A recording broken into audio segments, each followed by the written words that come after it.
God my geneesheer, oggendgebed, Eksodus 15:26, want ek is die Here wat jou gesond maak.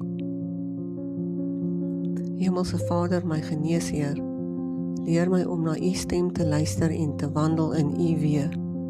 Help my om te doen wat reg is in u oë en om u woord in my hart te bewaar. Beskerm my liggaam, my gees en my siel en hou my onder u sorgende hand.